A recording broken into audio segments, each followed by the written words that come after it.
Hi friends, welcome. അപ്പോൾ നമുക്ക് വഴുതനങ്ങ മെഴുക്കുപുരട്ടി ഉണ്ടാക്കാനായിട്ട് വഴുതനങ്ങ ഇതുപോലെ നീളത്തിലാണ് കട്ട് ചെയ്തിരിക്കുന്നത്. നീളത്തിൽ കിട്ടുന്ന പച്ച വഴുതനങ്ങയാണ് എടുത്തിരിക്കുന്നത്.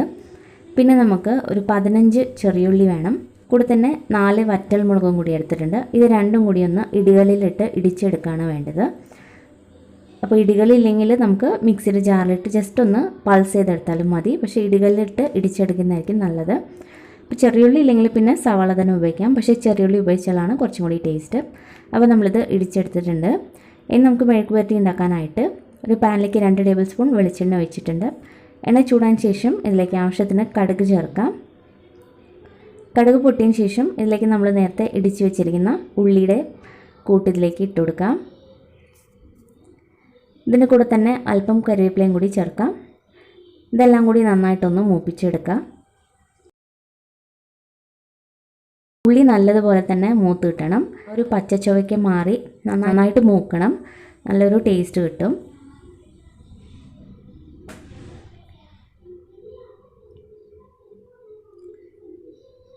അപ്പോൾ നമ്മളിത് മൂപ്പിച്ചെടുത്തിട്ടുണ്ട്. ഇനി ഇതിലേക്ക് പൊടികളാണ് ചേർക്കേണ്ടത്.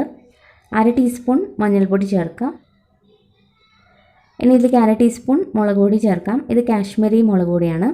നമ്മൾ നേരത്തെ വറ്റൽമുളക് 4 എണ്ണം ചേർത്തിട്ടുണ്ട്. അപ്പോൾ ഒരു കളറിന് വേണ്ടിയിട്ടാണ് നമ്മൾ മുളക് പൊടിയും കൂടി ചേർക്കുന്നത്. പിന്നെ നമുക്ക് 1/4 ടീസ്പൂൺ കുരുമുളക് പൊടിയും കൂടി ചേർക്കാം. ഇതെല്ലാം കൂടി ഒന്ന് വഴറ്റിയെടുക്കാം. ഈ പൊടികളുടെ എല്ലാം ഒരു പച്ചപ്പ് ഒന്ന് മാറിക്കിട്ടണം. ഇപ്പോൾ ലോ ഫ്ലെയിമിലിട്ട് ചെയ്താൽ മതി. അപ്പോൾ നല്ലപോലെ തന്നെ അത് 3-4 സെക്കൻഡ് നേരത്തേക്ക് വഴറ്റിയതിന് ശേഷം കഴുകി വെച്ചിരിക്കുന്ന വഴുതനങ്ങയും കൂടി ഇതിലേക്ക് ഇട്ട് കൊടുക്കാം. കൂടെ തന്നെ ആവശ്യത്തിന് ഉപ്പും കൂടി ചേർത്ത് ഇതെല്ലാം കൂടി ഇളക്കി യോജിപ്പിച്ചെടുക്കുക.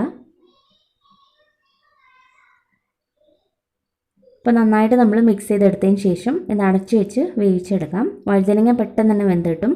അപ്പോൾ ഇത് ലോ ഫ്ലെയിമിലിട്ട് ഒരു 5 മിനിറ്റ് നേരത്തേക്ക് അടച്ചു വെച്ച് വേവിച്ചെടുക്കാം. ഇപ്പോൾ ഒരു 5 മിനിറ്റിന് ശേഷം നമുക്ക് നോക്കാം. ഇതിപ്പോൾ ഒരു പകുതി വേവായിട്ടുണ്ട്. കുറച്ചും കൂടി ഇത് വേവാനുണ്ട്. അപ്പോൾ എല്ലാം കൂടി ഒന്ന് മിക്സ് ചെയ്തതിന് ശേഷം വീണ്ടും ഒന്ന് വേവിച്ചെടുക്കാം. മാത്രമല്ല കുറച്ചൊരു വെള്ളത്തിൻ്റെ അംശവും കൂടിയുണ്ട്. അതൊക്കെ ഒന്ന് മാറിക്കിട്ടണം. വഴുതനങ്ങ ഒരുപാടങ്ങ് വെന്ത് കുഴയാതെ നോക്കണം. പെട്ടെന്ന് തന്നെ ഇത് വെന്ത് കിട്ടും. അതുകൊണ്ട് ഇടയ്ക്കിടയ്ക്ക് ഒന്ന് മിക്സ് ചെയ്ത് കൊടുത്തുകൊണ്ടിരിക്കുക. ഇതൊരു 3-4 മിനിറ്റും കൂടി നമുക്ക് അടച്ചു വെച്ച് വേവിച്ചെടുക്കാം. അപ്പോഴേക്ക് ഇത് റെഡി ആയിരിക്കും. കുറച്ചും കൂടി ഒന്ന് വേവാനുണ്ട്. ഇതിപ്പോൾ ഒരു 4 മിനിറ്റിന് ശേഷമാണ് ഇത് കാണിക്കുന്നത്. ഇപ്പോൾ നല്ല പാകത്തിന് വഴുതനങ്ങ വെന്ത് വന്നിട്ടുണ്ട്. അതേസമയം ഒരുപാടങ്ങ് വെന്ത് കുഴഞ്ഞിട്ടൊന്നുമില്ല. പാകത്തിനുള്ള വേവാണ്. ഇനി നമുക്ക് തീ കൂട്ടി വെച്ചതിന് ശേഷം നന്നായിട്ടൊന്ന് റോസ്റ്റ് ചെയ്തെടുക്കാം. വെള്ളത്തിൻ്റെ അംശം മുഴുവനും മാറ്റിയെടുക്കണം. നന്നായിട്ട് ഡ്രൈ ആക്കിയെടുക്കാം. നന്നായിട്ട് ഡ്രൈ ആക്കിയിട്ടിട്ടുണ്ട്. വെള്ളത്തിൻ്റെ അംശം മുഴുവനും മാറി. ഇപ്പോൾ നമ്മുടെ മെഴുക്കുപുരട്ടി ഇവിടെ റെഡിയാണ്. അപ്പോൾ ഇത്രയുള്ളൂ നല്ല ടേസ്റ്റി ആയിട്ടുള്ള വഴുതനങ്ങ മെഴുക്കുപുരട്ടി റെഡി ആയിട്ടുണ്ട്. അപ്പോൾ ഈ ഒരു രീതിയിൽ എന്തായാലും ഒന്ന് ട്രൈ ചെയ്ത് നോക്കാം. ട്രൈ ചെയ്തിട്ട് നിങ്ങളുടെ അഭിപ്രായങ്ങളൊക്കെ അറിയിക്കണം. വീഡിയോ ഇഷ്ടപ്പെട്ടാൽ ലൈക്ക് ചെയ്യാനും സബ്സ്ക്രൈബ് ചെയ്യാനും മറക്കരുത്. താങ്ക്